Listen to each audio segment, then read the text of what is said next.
The North Atlantic is a cruel place. Its waters are restless, always shifting, always hungry. Its winds tear across the waves, slapping against the rocky cliffs of a small island that once seemed destined for obscurity. To most of the world, this island was nothing. Damp fields, muddy villages, and castles built to keep out invaders who always seemed stronger. For centuries, it looked like this land would live in the shadow of giants. But appearances are liars. The same cold winds that battered its coasts carried whispers of opportunity. The same rough seas that trapped its fishermen would one day carry wooden ships farther than anyone thought possible. This island, England, Scotland, Wales, and later Ireland, was restless. Its people were not content to live small. They wanted more. At first, the dreams were modest. A good harvest. A market filled with wool. A sturdy roof that could survive another winter storm. But hunger has a way of spreading. The farmers grew into merchants. The merchants grew into explorers. And the explorers, well, they grew into something darker, sharper, unstoppable. It began with trade, always trade, for spices that made food taste alive, for silks that shimmered like liquid moonlight, for gold and silver that could silence hunger with a single coin. Other nations, Portugal, Spain, France, were already reaching across oceans, pulling riches back home. Britain watched, jealous and determined not to be left behind. The island was small, but ambition makes anything bigger. The seas became Britain's highway. Ships creaked out of Portsmouth and Plymouth, carrying men who believed they were chosen to tame the unknown. Some never returned, swallowed by storms or pirates. But those who did return came back with treasures that dazzled the imagination. Nutmeg worth more than gold, tobacco that made even the poor feel rich, and maps of lands so far that the stars themselves seemed closer. Every empire begins with a story it tells itself. The British told themselves they were explorers, pioneers, bringers of order.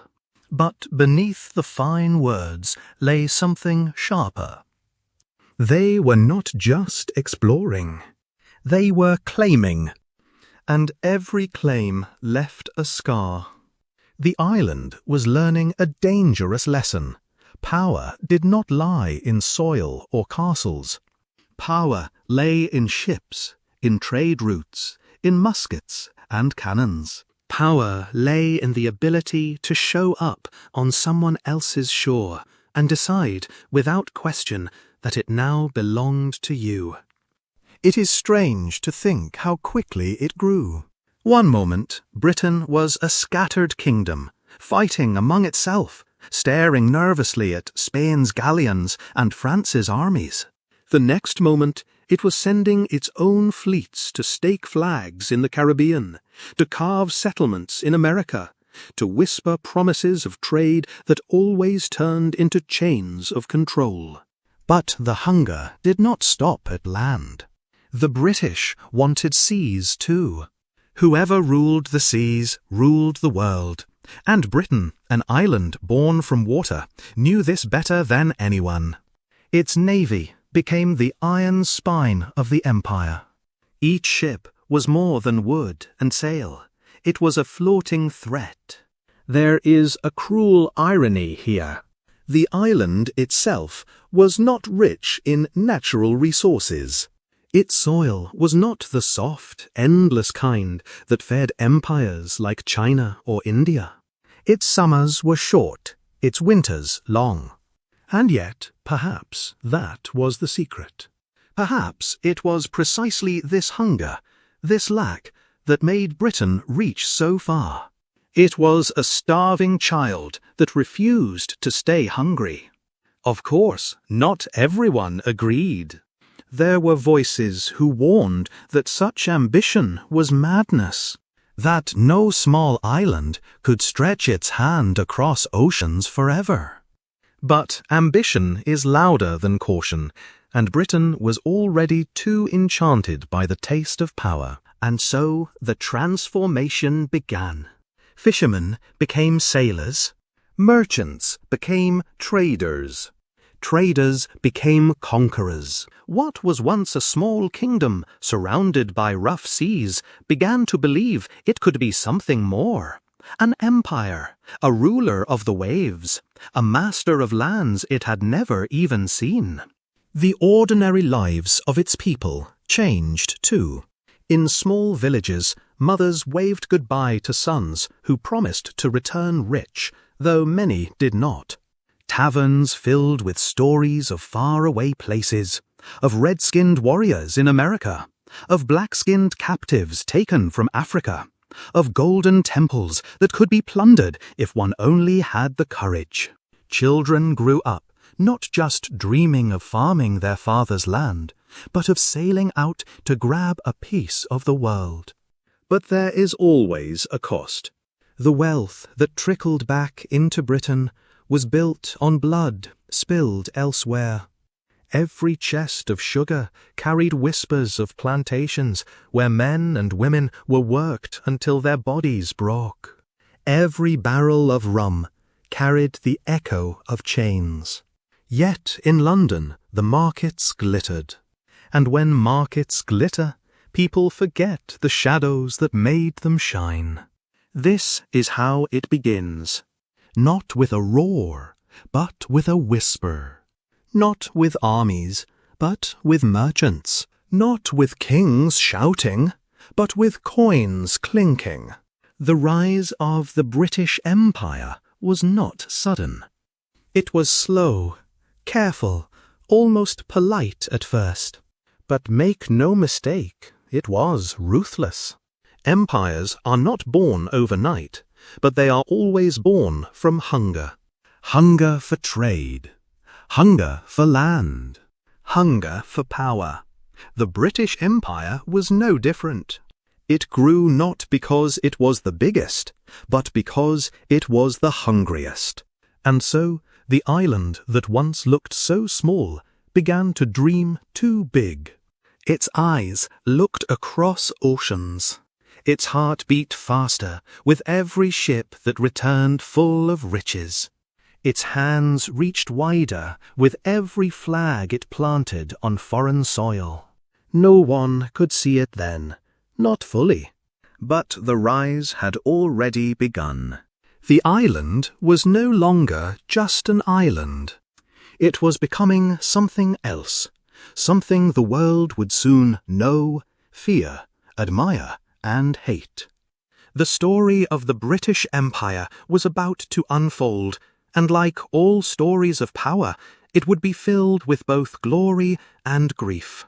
Imagine standing in the heart of London 200 years ago. Carriages rattled down cobbled streets, the air smelled of coal and damp wool, and the Thames rolled slowly past as if it were carrying secrets from every corner of the world. Above the city, flags of victory waved proudly. Britain had become more than a kingdom. It was something terrifying, something magnificent, an empire that stretched so far and wide that people joked the sun never dared to set on it. It wasn't a joke, it was fact. From the Caribbean islands, sweet with sugar, to the golden temples of India, to the rugged lands of Africa, and even the wind-swept coasts of Australia, Britain had planted its flag. At any given hour, somewhere on this planet, daylight touched land claimed by the empire. That was the boast. That was the pride. But behind the pride was a shadow few wanted to see. The empire fed on two things, ships and fear. Its navy had grown into a monster, unmatched and unrelenting. Great ships with sails like wings spread across oceans, cannons lined like teeth in the jaw of a predator. To defy Britain was to invite thunder from the sea. Even mighty Spain, once ruler of oceans, had been humbled. France, too, had felt the bite. The empire was not invincible, but it was terrifying enough to make others think twice. Yet, for the millions living under its rule, the empire was not glory. It was chains, taxes, hunger, and humiliation. The sugar that sweetened a London tea party came from plantations where enslaved men and women broke their bodies in endless labor. The cotton that clothed British merchants came from fields where children worked until their fingers bled. But the people sipping tea in drawing rooms rarely thought of that. For them, the empire meant wealth, progress, and the thrilling knowledge that they belonged to something larger than life. And, in fairness, there was spectacle. Imagine the parades. Tropes marching in crisp red coats, drums beating like thunder, flags carried high, crowds cheering, children perched on shoulders, women waving handkerchiefs as regiments passed. London loved the theatre of empire. It loved to imagine itself as the heart of a world-spanning body, pumping wealth and power through every vein. But power rarely comes without arrogance.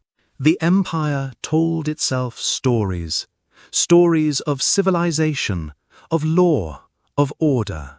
The British believed they were not just conquering, they were teaching. They were bringing light to darkness, order to chaos, progress to backwardness. These were comforting lies. In reality, they were taking, extracting, reshaping entire societies to serve their own hunger.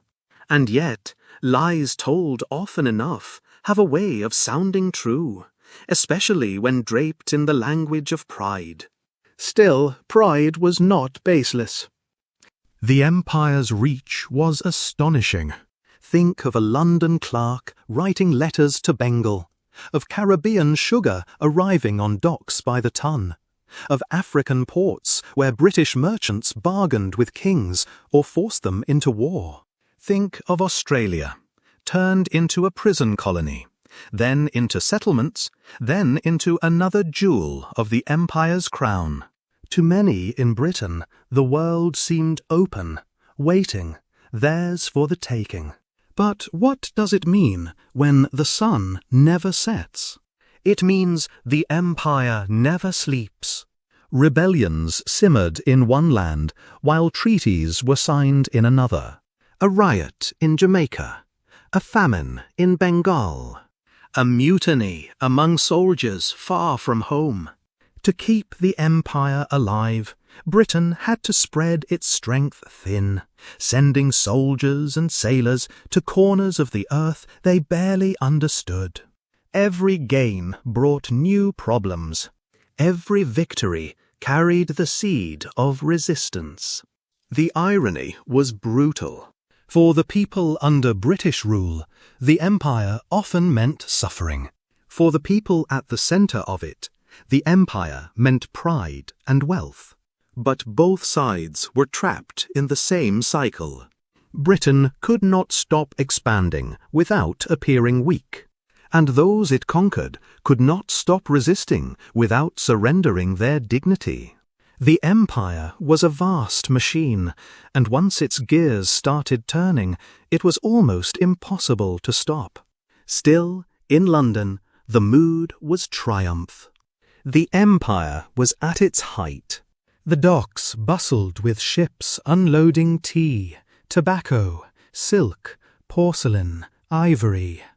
Shops overflowed with goods that once seemed like miracles. Ordinary families bought sugar as if it had always been theirs, forgetting it once cost a fortune. Tea was no longer a rare luxury, but an everyday ritual. Empire had changed not just politics, but daily life, down to the smallest habits of breakfast tables. And yet, if you listened closely, you could already hear the cracks. Colonies cost money. Armies cost blood. Navies demanded endless resources. Every inch of expansion meant another corner of the world where someone hated the British flag. But arrogance has a way of deafening ears.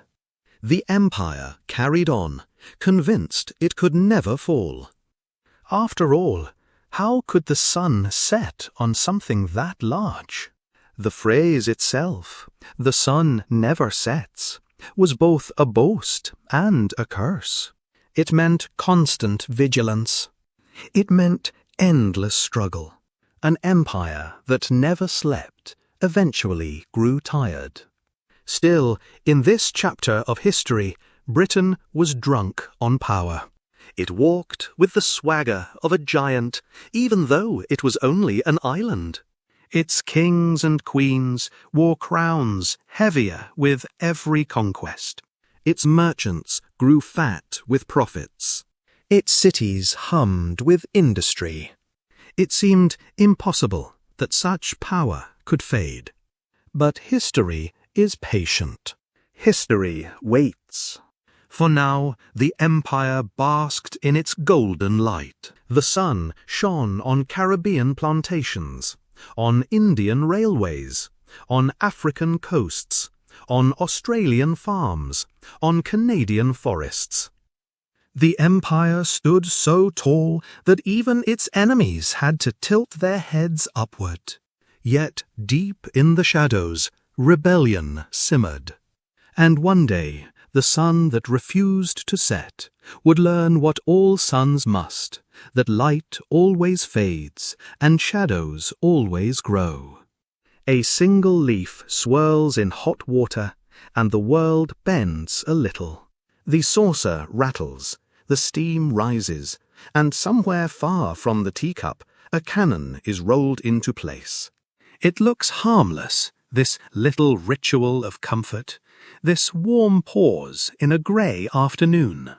Yet inside that delicate cup sits a quiet force that shifts trade, redraws maps, and hardens hearts. Tea moves across oceans like a secret order, and the British Empire learns to obey. At first, tea is rare in Britain, something to show off in drawing rooms, with careful hands and careful smiles. Then it becomes habit. Then it becomes need. The kettle sings in cottages and palaces alike. Dock workers take it strong and fast. Duchesses take it fine and slow. A nation falls in love with a leaf that does not grow on its soil. Love is sweet, but dependency is sweeter. The island needs more. Across the sea, China holds the key. Tea flows from Chinese hills with the calm certainty of a river, and in return, China wants silver, not British cloth, not British gadgets, only silver that clinks and vanishes into ledgers like rain into sand. British merchants count coins with tight faces. The flow looks wrong. Money leaves faster than pride can bear.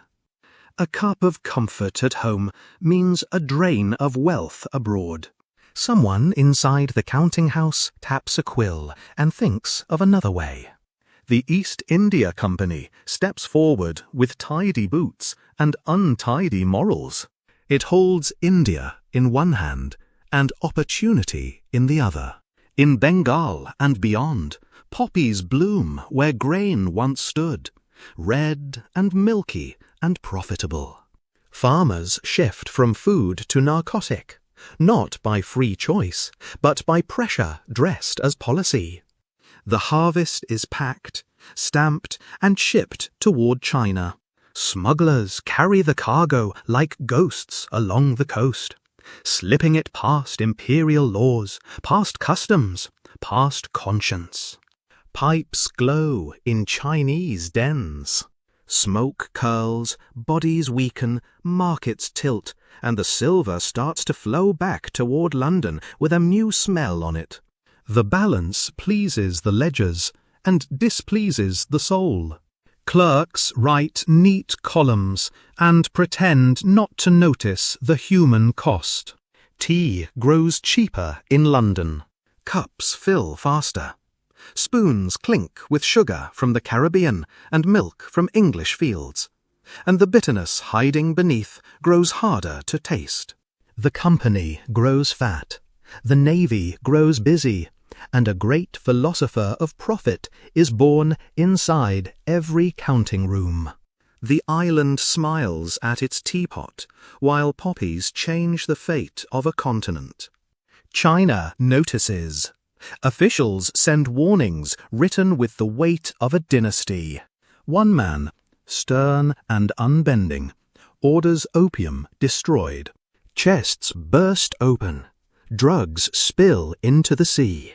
The message is simple and hard as stone. The empire meets resistance and answers in the way it knows best.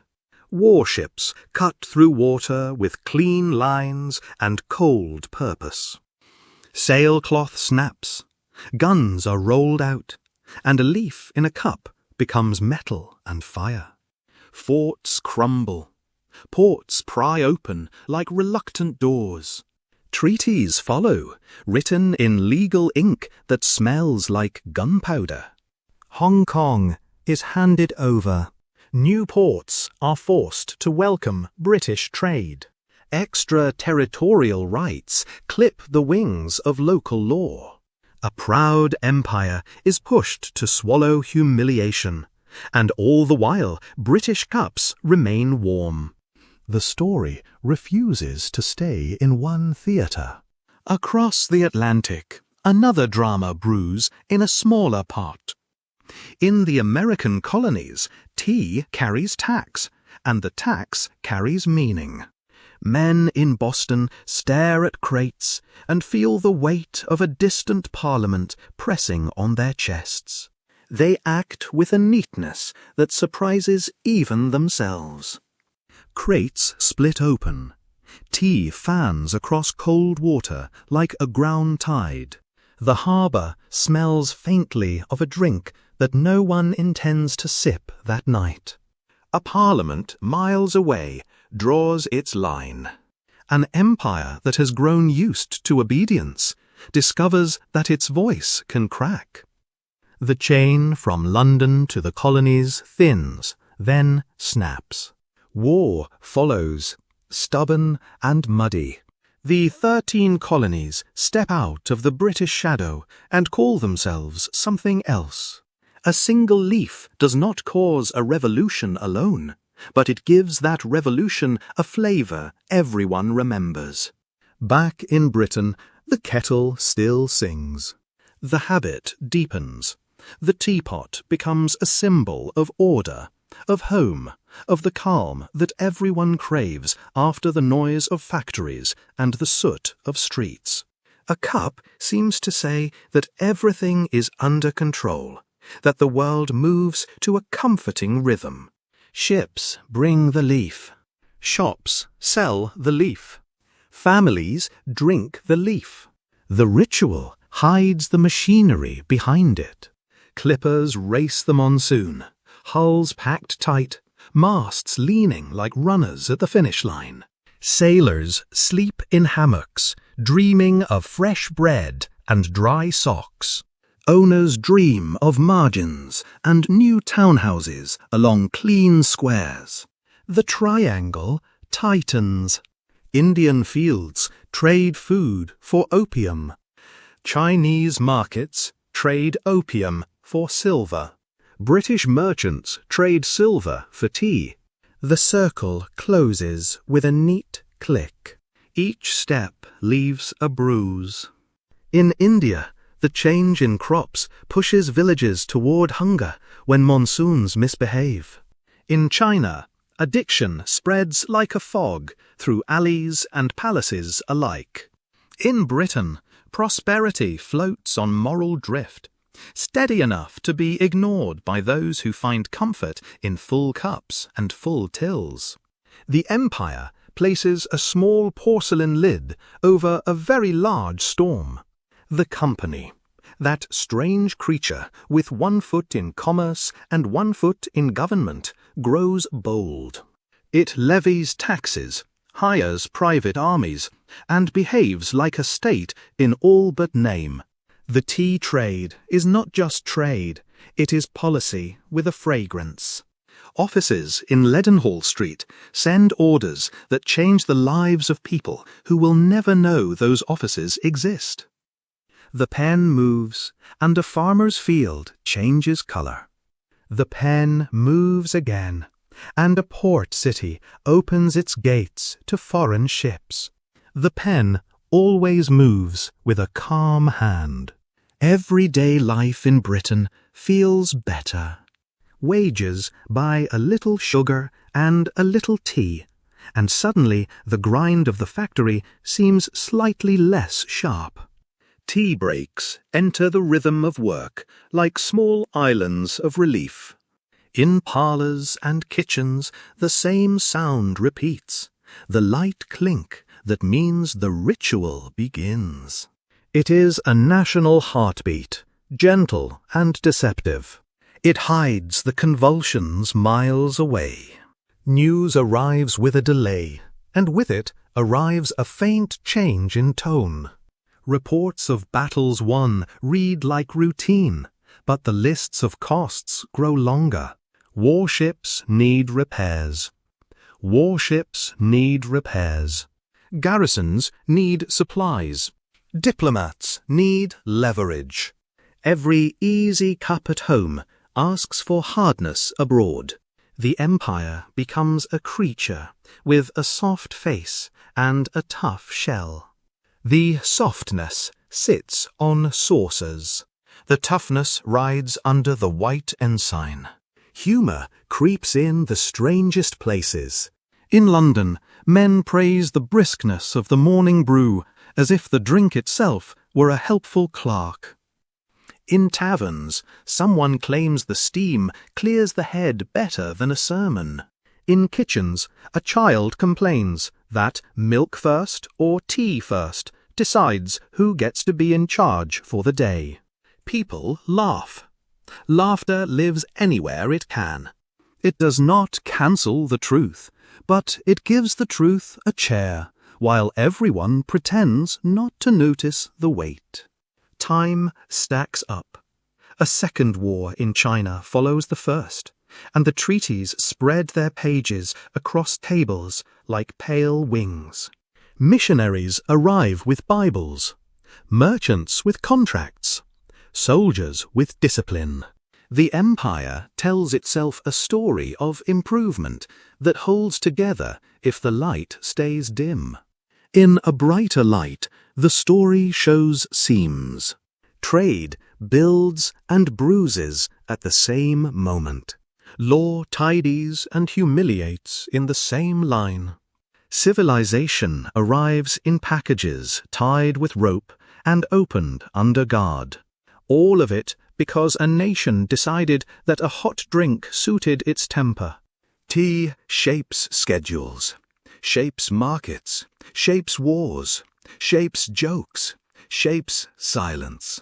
It turns a kitchen into a ceremony, and a harbour into a battlefield. A leaf makes old empires cough, and new empires grin. It smooths a rough day for a worker, and sharpens a rough policy for a minister. It looks harmless, even when it is not. By the time the 19th century leans into its stride, tea has become part of Britain's identity. The saucer holds not only liquid, but a reflection of the empire's face, pleasant at first glance, complicated after a longer look. Behind the reflection stand warehouses, plantations, gun decks, poppy fields, and boardrooms where calm voices discuss things that will never touch their own families. The empire keeps moving with the steady gait of a giant that refuses to look down. The leaf continues to swirl, and an aftertaste lingers that is hard to name. Sweetness sits on the tongue, and something darker waits behind it. The British day feels complete only when the kettle empties, yet the price of that feeling stacks up like crates on a dock. Every cup tastes a little like victory and a little like debt. The habit is set. The path is chosen. The teapot sings on the stove while the world adjusts to its music. The tea that changed everything sits quiet in its cup, the color of late afternoon. A calm hand lifts it. Lips meet the rim. The leaf keeps its secrets. The empire keeps its balance a little longer. The steam fades. The cup is set down with a pleasant sound that hides the echo of far-away waves hitting stone. Every empire tells stories about itself. Britain told one louder than most. It spoke of progress, of law, of civilization, of bringing light to darker places. But behind the curtain of speeches and parades lay something no parade could cover: chains. The clink of iron against wrist and ankle, the groan of wooden ships heavy with human cargo, the silence of voices stolen before they could ever be heard. The Atlantic was not just water. For centuries, it became a highway of grief. Millions of men, women, and children were dragged from African coasts, pushed into ships so crowded that air itself became scarce. They were stacked, packed, and chained, row after row, breath against breath, bodies against bodies. Disease swept through the holds, and many never saw the shore again. Those who survived stepped onto plantations in the Caribbean and the Americas, where work meant breaking, and life meant enduring pain until it stopped. The British Empire was at the center of it. Its merchants financed the voyages. Its navy protected the routes. Its colonies demanded the labor. Sugar was sweet on the tongue, but bitter in the soul. Cotton-filled mills in Manchester and Liverpool, but the threads were woven with suffering. Tobacco-filled pipes in drawing rooms, but the smoke carried whispers of despair. The empire's wealth was built not on gentle trade, but on forced labor that drained lives like a harvest. And yet, back in Britain, the truth was muffled. Ordinary families poured sugar into tea without wondering why it was suddenly so cheap. Traders grew rich, investors richer, and even the crown found its coffers swelling. The chains rattled far away, and distance makes it easier not to hear. There were those who did hear. Writers, preachers, former slaves themselves, voices began to push against the silence. Pamphlets circulated.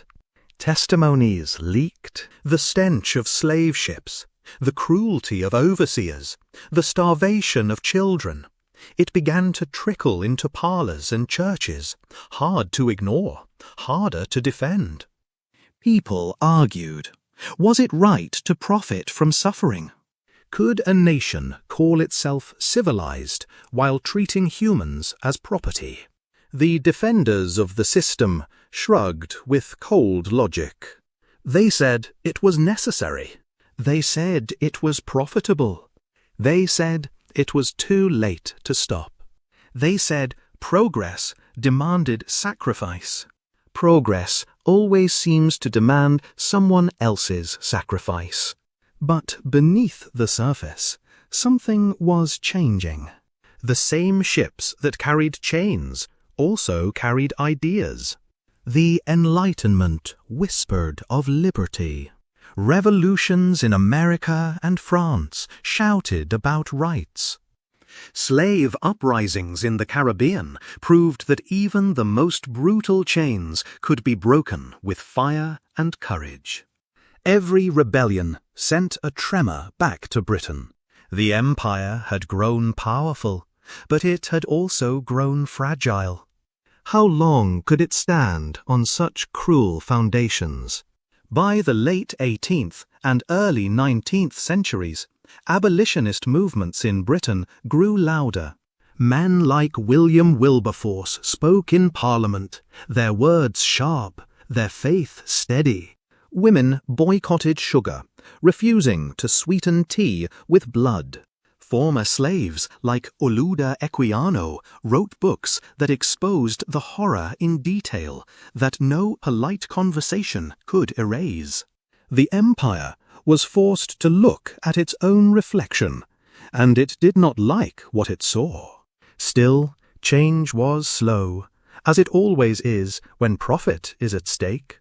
The slave trade was outlawed in 1807, but slavery itself continued in British colonies until 1833. Even then, freedom came with a cruel twist. Slave owners were compensated for their loss of property, while the enslaved received nothing but their lives back. Chains were cut, but scars remained deep, passed down through generations. Britain celebrated itself as the leader of abolition, patrolling seas to catch slave ships, lecturing others about morality. But history is not so easily fooled. The same nation that claimed the role of savior had once been the architect of suffering. It had been both the whip and the key. Pride in abolition could never erase centuries of shadow, and the shadow lingered. Long after the chains were gone, the consequences stayed. Families torn apart could not be mended overnight. Languages lost could not be spoken again. Wealth, taken from colonies, could not be returned. The empire moved on, expanding further, seeking new resources, new markets, new lands to control. But wherever it went, the memory of chains followed, silent but heavy. Back in Britain, statues were raised of merchants and benefactors whose wealth came from ships that once carried shackled bodies. Streets were named after men who had counted profit in human lives. Generations later, people would walk past those statues, live on those streets, sip sweetened tea, and not always realize that shadows walked with them. The empire loved to show its bright side: railways, schools, law courts, fine architecture. But every empire has a basement it doesn't want to show, and Britain's basement was filled with chains. Chains in the past, shadows in the present, legacies in the future. It is easy, when telling stories of empire, to focus on kings and battles, treaties and borders. But beneath those stories lie the untold ones, the broken backs in sugarcane fields, the cries silenced in cotton rows, the eyes that closed forever in the dark hold of a ship. Without those stories, the empire cannot be understood. Without those shadows, its light means nothing. History remembers. Even when people try to forget, history remembers. And history whispers that the British Empire, for all its pride and power, stood not only on ships and cannons, but also on chains and shadows. India. For centuries, its name stirred visions of wealth so dazzling it seemed unreal.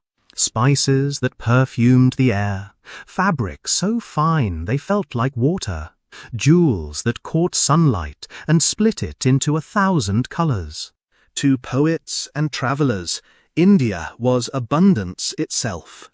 To the British Empire, It became something more dangerous, a prize too tempting to resist. They would call it the jewel in the crown. But every jewel, no matter how bright, comes with sharp edges. The British did not arrive with armies first. They arrived with merchants. The East India Company was their mask, a corporation dressed in silk, smiling at Indian rulers, pretending to offer trade. Spices for silver, cloth for coin. But behind that smile lay an ambition that went far beyond business. The company was no ordinary merchant. It hired soldiers, built forts, raised taxes. It whispered into the ears of princes, played one ruler against another, and slowly turned trade into control. In 1757, at a dusty field in Bengal called Plassey, this mask slipped. A small British force under Robert Clive faced a far larger Indian army. Numbers alone should have crushed the company. But betrayal tilted the scales. Indian generals secretly sided with the British, and when the dust cleared, Bengal was lost. It was more than a battle. It was a door swinging open. With Bengal came revenues, armies, influence. The jewel was within reach. The company did not rule like kings. It ruled like accountants with cannons. Villages paid taxes higher than they could bear. Crops were shifted to suit export markets. Indigo, cotton, opium, these became more important than rice or wheat. And when monsoons failed, famine came. The Bengal famine of 1770 killed millions. Whole families withered in fields, while warehouses of grain were guarded for export. Britain's jewel was already drawing blood. Yet at the same time, the British built roads, canals, and later railways. They introduced schools, laws, courts, and an English language that would become both a tool of power and a weapon for resistance. But none of it was charity. Railways moved troops faster than rebels could gather. Schools taught loyalty before knowledge. Laws bent always in favor of the rulers. Civilization was the mask, control the true face. The jewel sparkled in London. Ships carried Indian textiles, spices, tea, and opium that fed Britain's growing appetite. Wealth poured into the empire's veins, turning cities like Manchester and Birmingham into engines of the Industrial Revolution. Cotton grown in India, processed in British mills, sold back to India, an endless loop of profit. Britain grew rich. India grew restless. By the mid-19th century, the tension snapped. In 1857, sepoys, Indian soldiers serving in the British Army, rose in rebellion. The spark was small, a cartridge rumoured to be greased with cow and pig fat, offensive to Hindu and Muslim soldiers alike. But the anger went deeper than grease. It was about land seized, taxes raised, culture disrespected, families broken. The rebellion swept across northern India. For a brief, terrifying moment, it looked as though the jewel might break free. Britain's response was brutal. Villages were burned, rebels executed, reprisals carried out with a cruelty meant to send a message. Queen Victoria's proclamation promised fairness and respect, but the memory of fire and blood lingered. India was no longer a land of partnership. It was firmly a colony, ruled not by traders, but by the empire itself. The jewel shone brighter than ever in British eyes. Tea from Assam, filled cups in London. Indigo-dyed fabrics across Europe. Railways stretched across the subcontinent, more miles than even Europe had at the time. But for ordinary Indians, the jewel was heavy. Famines continued, worsened by policies that prioritized exports over survival. Traditional industries like handloom weaving collapsed under the weight of British machine-made textiles. A weaver's fingers, once skillful and proud, were left idle. Poverty deepened. Yet within this suffering, resistance quietly grew. Indian reformers, intellectuals, and leaders began to use the very tools Britain had introduced: law, press, education, against empire itself. Newspapers carried voices of dissent. Movements for social reform intertwined with demands for self-rule. The jewel began to crack, not from outside attack, but from inside determination. The British never fully understood India. They measured it in taxes and trade, but they missed its pulse. They built railways, but those same rails carried dissent from one corner to another. They taught English, but that language became the banner of speeches calling for independence. They claimed to be protectors, but Indians saw the truth. Protectors do not starve millions while exporting grain. Still, in London, the jewel glittered. Politicians boasted of the empire's reach. Maps in schools painted India in bright red, proof that Britain was not just a nation, but a world power. Children grew up pointing to the map, proud that their small island controlled a subcontinent. The pride was genuine. The blindness was too. But jewels are dangerous things. They are stolen, guarded, coveted, polished. They cut as easily as they shine. India was wealth, but it was also weight. Holding it required armies, money, constant vigilance. And every act of control deepened the wound. By the early 20th century, the wound began to bleed openly. Leaders like Gandhi, Nehru, and countless others turned whispers into movements. Mass protests, boycotts, marches, all demanded what Britain could not bear to give: freedom. The jewel that once sparkled with pride began to burn with resistance. The British called India the crown's jewel, but to those who lived under its rule, it was both jewel and wound. Beautiful, rich, impossible to ignore, but also bleeding, aching, demanding justice. An empire can hold a jewel only so long before its weight drags the crown down. The empire's power did not come only from ships on the sea or flags planted on faraway lands. It also came from fire. Not the fire of cannons or torches, but the fire that burned deep in furnaces, the fire that turned coal into steam, and steam into power. This was the Industrial Revolution, and it was Britain's secret weapon. Picture a landscape that had once been quiet fields, dotted with sheep and small villages. Slowly, chimneys rose like black fingers clawing at the sky. Smoke thickened, a new kind of cloud that never drifted away. Machines filled warehouses, looming, groaning, hissing beasts of iron. They devoured cotton, spat out cloth, swallowed coal, breathed steam. Men, women, and children fed them with sweat and bone.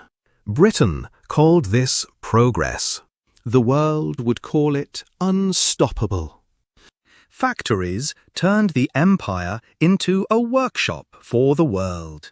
Cotton from India, spun into thread in Manchester. Iron from Britain shaped rails that crisscrossed continents.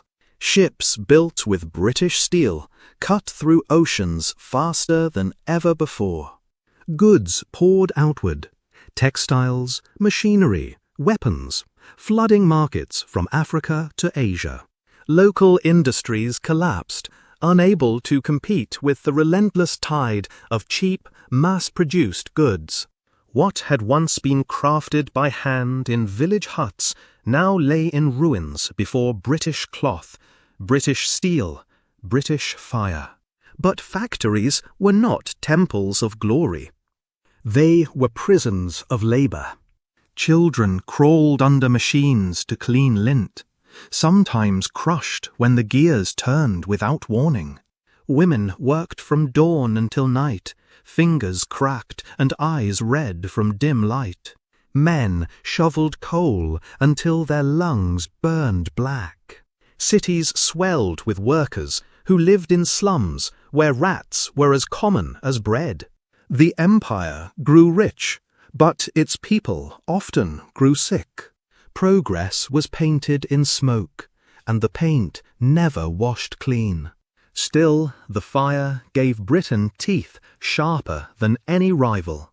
Cannons made from industrial forges barked louder. Railways carried troops across India in days instead of weeks. Steamships outran monsoons and delivered goods on time, no matter the wind. Industry became empire's hammer, pounding the world into shapes that suited British markets. A farmer in Bengal could not compete with Manchester looms. A weaver in Egypt could not match British cotton mills. A warrior in Africa could not resist when British rifles fired faster than spears could fly. The empire's heartbeat was no longer just in palaces and parliaments. It throbbed inside the roar of pistons, the hiss of boilers, the hammer on steel. London became a hub, but so did Manchester, Birmingham, Glasgow, cities once provincial, now throbbing with global consequence. From these smoky centres, the empire extended invisible arms across oceans. Yet, like all power, fire burns both ways. The very smoke that drove the empire's engines also darkened its own skies. Workers began to murmur, then shout, then organize. Trade unions, strikes, protests, they rose from the same streets that made Britain rich. Children who once accepted their fate grew into adults who demanded rights. The empire discovered that conquering distant lands was easier than calming unrest at home. Factories did more than make goods. They changed time itself. For centuries, people had lived by the rhythm of sun and season. Now, clocks ruled. Whistles announced shifts. Bells ended them. Time was sliced into hours, and hours were sold. The empire had not just captured land. It had captured minutes.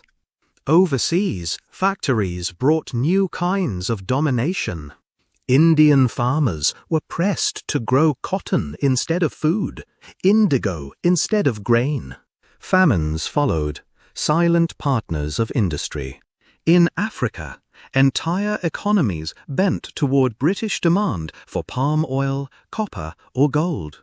The fire in British furnaces demanded fuel, and it did not care if that fuel was coal or human labor. The empire wrapped its ambition in the language of progress. Railways were celebrated as gifts to colonies. Telegraph lines were hailed as miracles of communication. But every rail carried soldiers as well as passengers.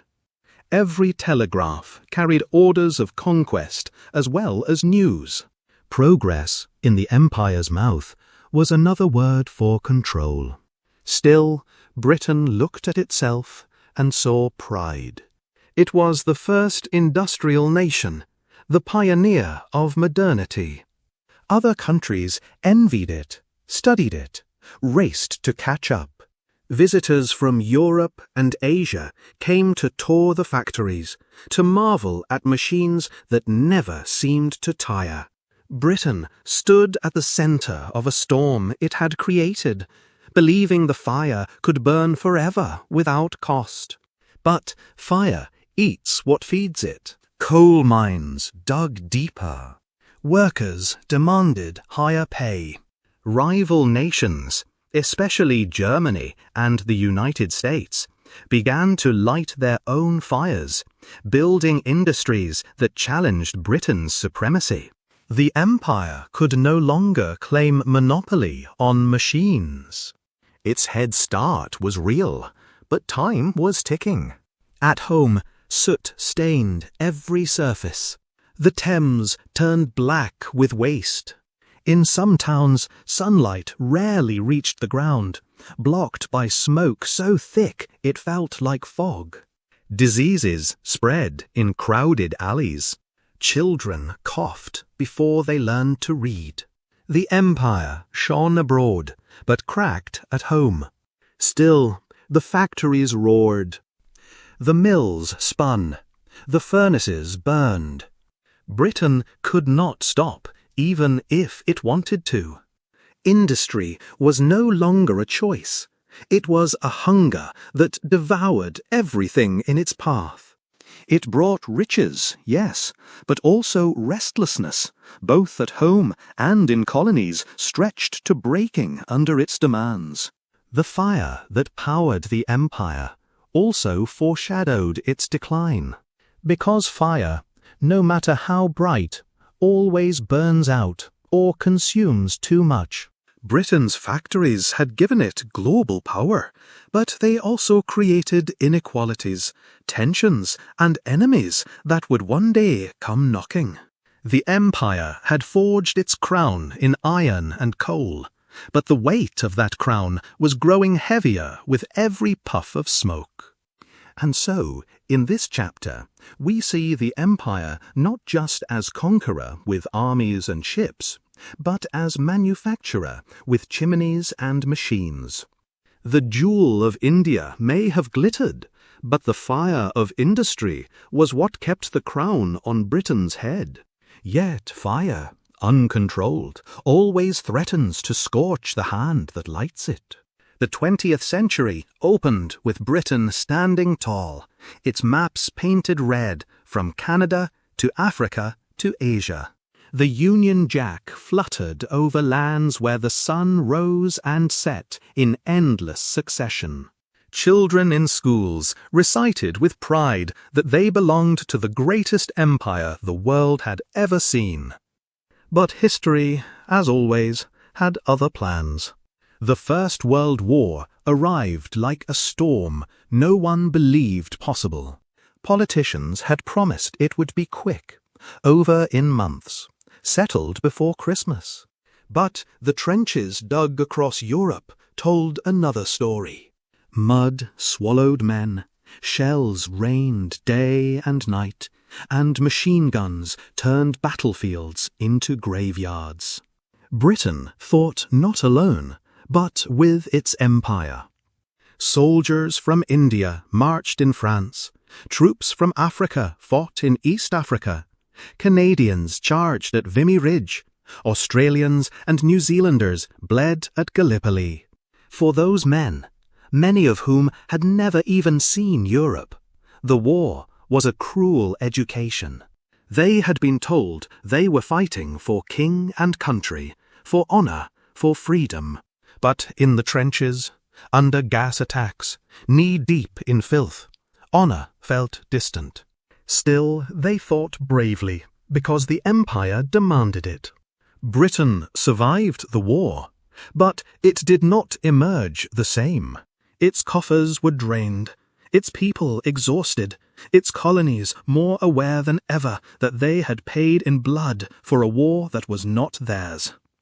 When the war ended in 1918, Britain still called itself a victor. but it was a hollow victory. America had risen, lending money, sending troops, reminding Britain that it was no longer the only great power. And in the East, revolutions stirred. India's demands for self-rule grew louder. Ireland fought for independence. Unrest bubbled in colonies where returning soldiers carried new ideas about freedom. Then came the Second World War, a catastrophe even greater than the first. Once again, Britain called upon its empire, and once again the empire answered. Over 2.5 million Indians joined the British Army. Africans fought in deserts and jungles. Australians and Canadians stood on battlefields in Europe and the Pacific. The empire became Britain's shield and sword, stretching resources thin but holding the line against enemies that threatened to swallow the world whole. London itself felt the war in ways it never had before. The Blitz turned nights into infernos, bombs falling like iron rain, fires roaring through neighborhoods. Families huddled in underground stations, listening to the thud of explosions above. Britain was not just the ruler of war now, it was its victim too. The empire's heart was beating under siege. Victory came in 1945, but it came with a price the empire could not afford. Cities lay in rubble. Debt to America weighed heavy. Food was rationed long after the guns fell silent. Britain had once boasted of being the workshop of the world, but now it leaned on loans and aid to survive. The empire had won, but in winning it had broken itself, and the colonies saw the truth. They had fought, they had died, and now they demanded their due. In India, Gandhi's voice had already stirred millions into action, peaceful marches shaking the ground louder than bombs. Quit India was no longer a slogan. It was an inevitability. In Africa, leaders watched and learned. In the Caribbean, whispers of independence grew into calls. The wars had shown that the empire needed its colonies more than they needed the empire. The wars also shifted power across the globe. America and the Soviet Union emerged as giants, their shadows stretching far longer than Britain's. The empire that had once dictated the terms of the world now found itself squeezed between two superpowers. The old order was dying, and Britain was no longer at its center. Yet for ordinary Britons, pride clung stubbornly. They remembered Dunkirk, the Battle of Britain, Churchill's defiance.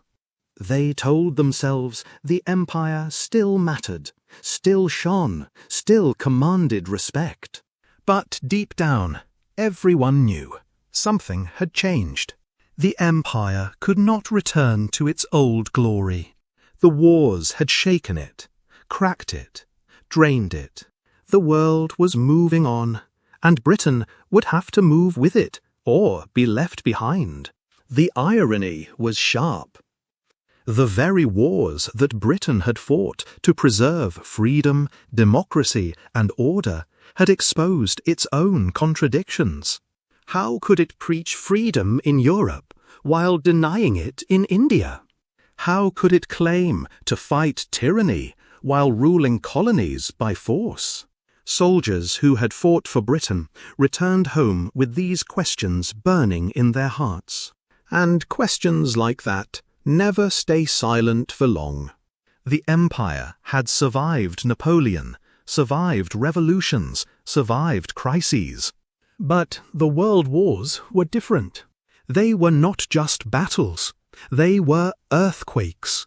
They shook the foundations of the empire so deeply that even victory felt like defeat. By 1945, The British Empire was still vast on paper.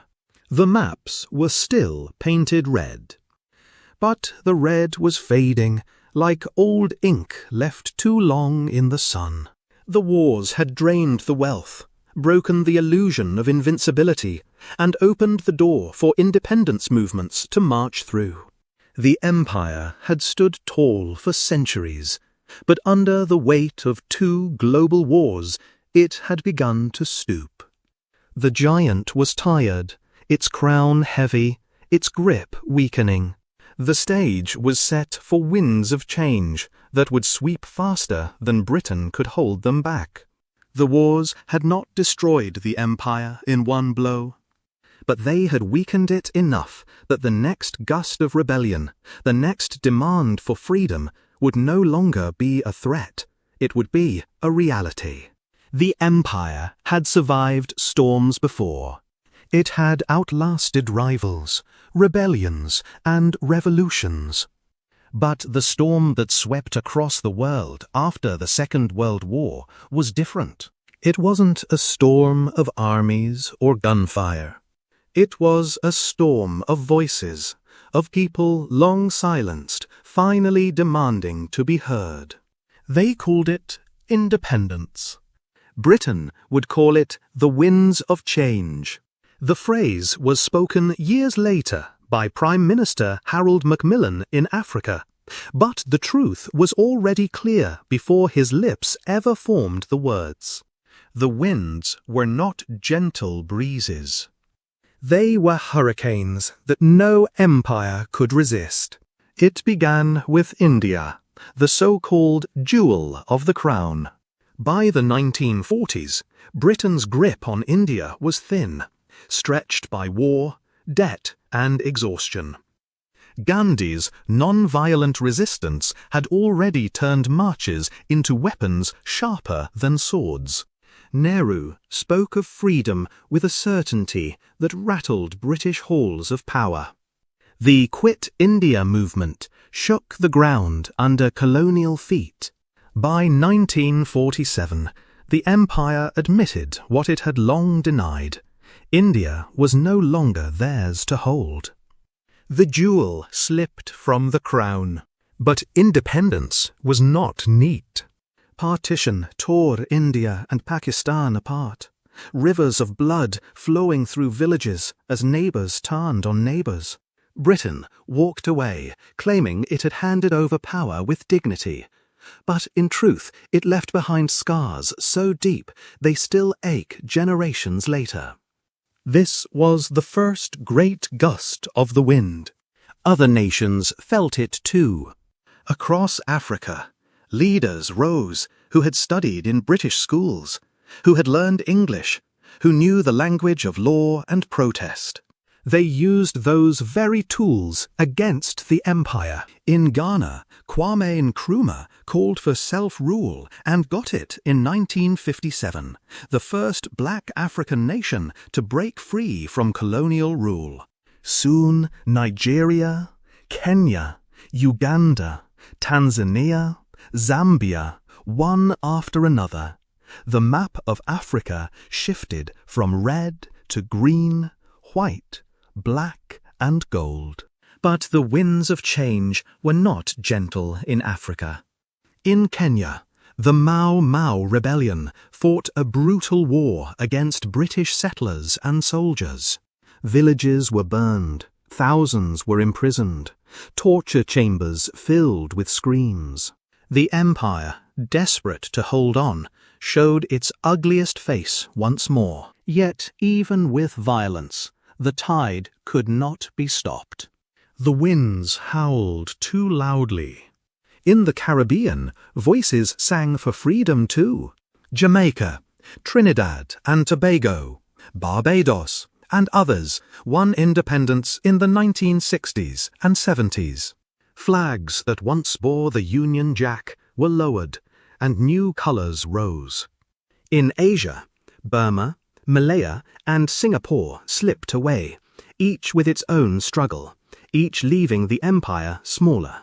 The Suez Crisis of 1956 revealed to the world just how far Britain had fallen. Once the Royal Navy ruled oceans. Once the empire commanded respect from kings and presidents alike. But when Britain, alongside France and Israel, tried to seize control of the Suez Canal from Egypt, the world did not bow. Instead, America and the Soviet Union pressured Britain to withdraw. The empire that had once stood unshaken by any rival now found itself humiliated, ordered about by others. Suez was not just a crisis. It was a funeral. Back home, ordinary Britons felt the shift too. After the war, ration books lingered, industries struggled, and the nation leaned on American loans. People remembered victory parades, but lived with shortages. Immigration from former colonies brought new faces, new cultures, and new tensions to British streets. Empire was no longer out there. It was walking through neighborhoods, riding buses, working in factories. Britain was changing, whether it liked it or not. And yet, even as colonies slipped away, the empire tried to hold on to an idea of itself. The Commonwealth was born, a softer shadow of empire, a club of nations tied not by chains but by choice, at least in theory. Britain spoke of friendship, of cooperation, of shared history. Some nations embraced it. Others saw it for what it was, an attempt to keep influence even as real power faded. Still, the winds of change were not only about loss. They were also about survival. Britain learned to adapt, to step back from empire, and step into a world where it was smaller but still significant. It turned toward Europe, toward America, toward alliances rather than colonies. The days of commanding the world were gone, but the habit of influence lingered. The winds carried memories too. Borders drawn in colonial offices became flashpoints of conflict. India and Pakistan, Nigeria and Biafra, Israel and Palestine. Languages imposed by empire became national tongues long after flags changed. Legal systems, railways, and schools built for control now served independent nations. The empire was gone, but its fingerprints remained everywhere, sometimes helpful, often haunting. For those who had lived under it, the end of empire brought mixed emotions.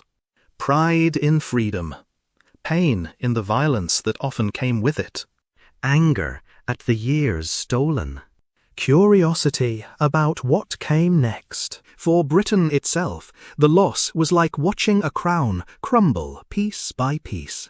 Maps once soaked in red grew pale. The phrase, "the empire," slipped into the past tense.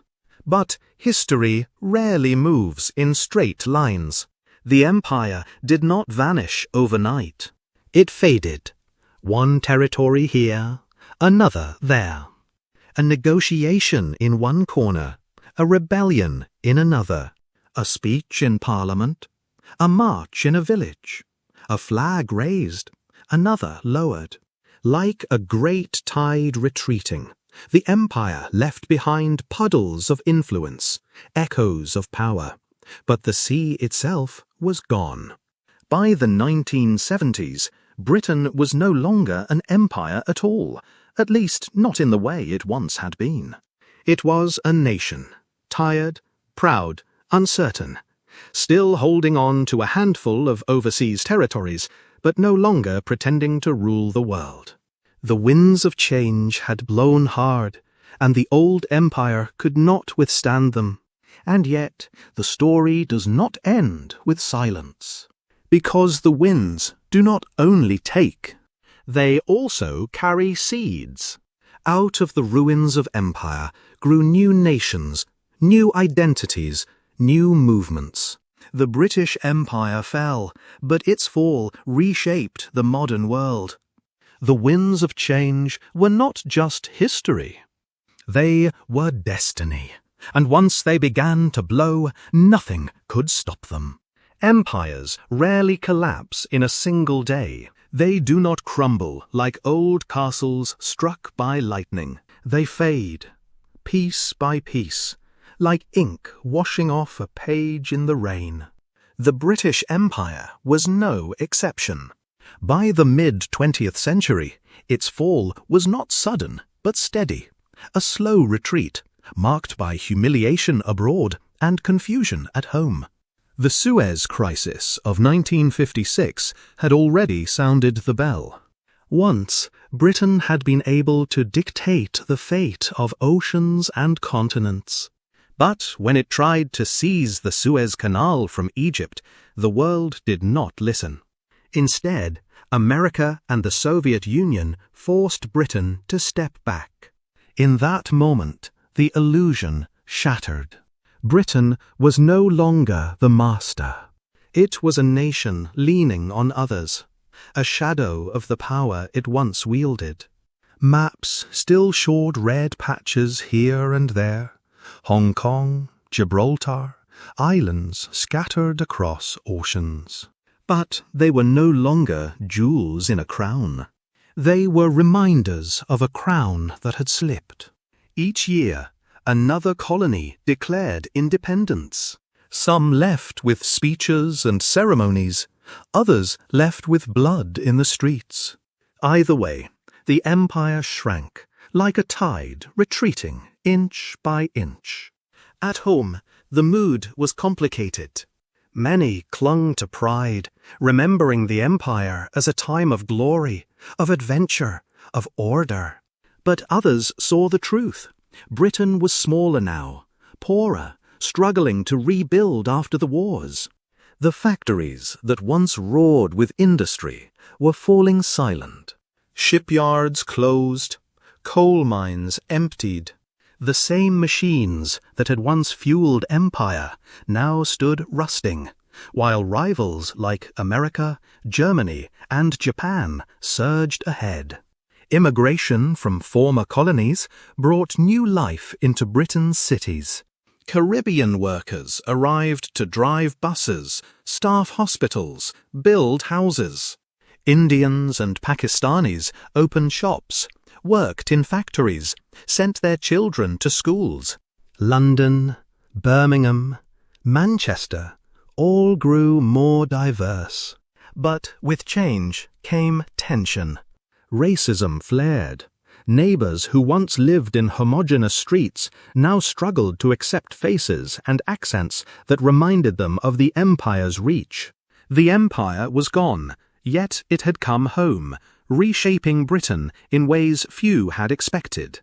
And still, the nation tried to hold on to pride. The monarchy became a symbol of continuity, its pomp and pageantry reminding people of a time when crowns carried weight across the world. Films and books romanticized the empire, dressing it in nostalgia, polishing away the brutality, making it look like adventure rather than domination. History became selective memory, and selective memory can be comforting. But the reality of decline was harder to ignore. Economically, Britain staggered. Politically, it struggled to find its place. Was it still a global power, or just another European nation? Joining the European Economic Community in the 1970s was both an admission and a hope. Admission that Britain needed allies, and hope that it could reinvent itself through new partnerships. Yet even this was fraught, shadowed by arguments over sovereignty, identity, and the ghost of empire. The Commonwealth became the empire's afterlife. Dozens of former colonies stayed connected through it, meeting in conferences, signing agreements, sharing cultural ties. Britain insisted it was about friendship, about cooperation, about equality. But everyone knew it was also about memory, an attempt to keep something alive, to make the fall seem less final. A soft shadow is still a shadow. The fall was slow, and because it was slow, it was painful. The Empire's presence lingered in unexpected ways. In borders that caused wars. In languages spoken far from England. In railways, laws, and parliaments modelled after Westminster. In cuisines, music, and traditions carried back to Britain itself. The Empire had vanished on paper, but its fingerprints stayed pressed into the world. By the 1980s, the last great outpost was Hong Kong. Its skyline rose as one of the world's great financial centres, yet it was never truly Britain's in spirit. The image of Prince Charles standing in the rain at the handover ceremony was more than symbolic. It was an empire closing its final major chapter, a long story folded shut. Britain did not collapse. It did not vanish. It adapted, shrank, survived. It became a smaller nation with big memories. It still had influence, cultural, financial, diplomatic. But influence is not empire. The slow fall had stripped away the illusion that one island could rule the world. For ordinary Britons, the legacy was confusing. Was the empire something to be proud of? To be ashamed of? To be remembered or forgotten? Some celebrated it as greatness. Others condemned it as exploitation. Most lived somewhere in between, drinking tea from India, eating curry from Pakistan, watching footballers with roots in Africa and the Caribbean, without always thinking about how all of this came from the empire's shadow. The fall in slow motion left Britain with an identity crisis.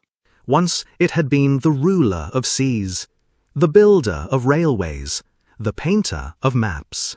Now it was a nation searching for its place, caught between the nostalgia of yesterday and the uncertainty of tomorrow. Yet perhaps that is the fate of all empires. They rise with ambition, shine with power, decline with denial, and fall with memory. The British Empire was no different. Its fall did not come with a single crash. It came with the quiet, steady sound of doors closing, flags lowering, ships sailing home for the last time. The empire had ruled half the world. Now it was gone, but its ghost remained, walking through history with every cup of tea, every English word spoken far from London, every border drawn in haste. The fall was slow. The shadow was long. The British Empire is gone. The red patches on maps have faded. The Union Jack no longer flies over continents. The workshop of the world is now just one nation among many. But if you listen closely, you can still hear it.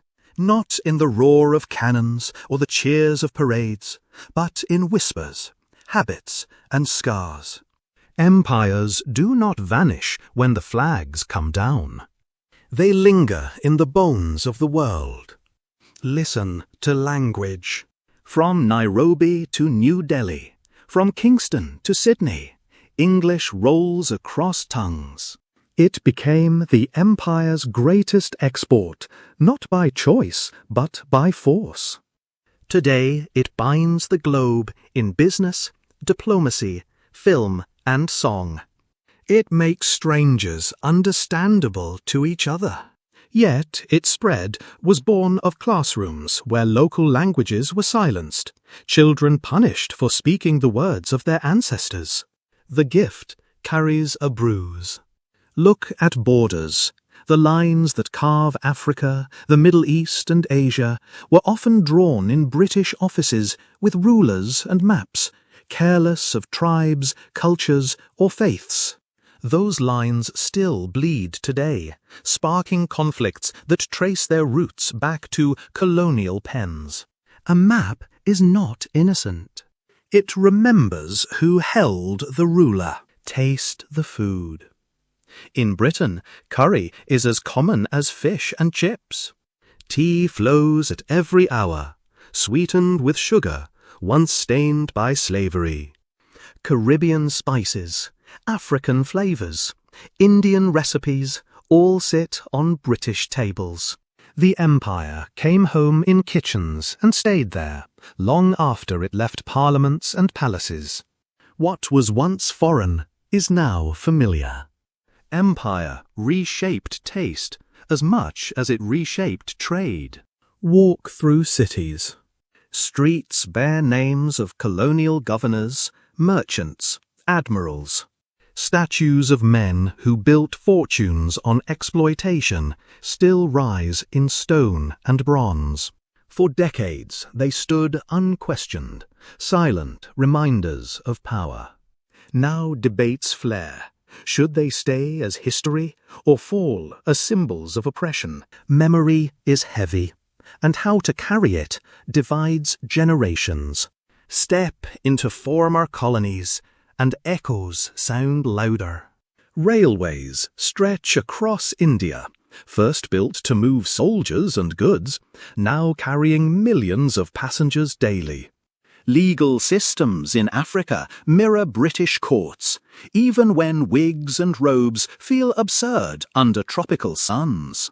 Parliaments across the world debate in English, following procedures first designed in Westminster. These are echoes not easily erased, because they became part of daily life. But the empire's shadow is not only in structures. It lives in inequality, in wounds not yet healed,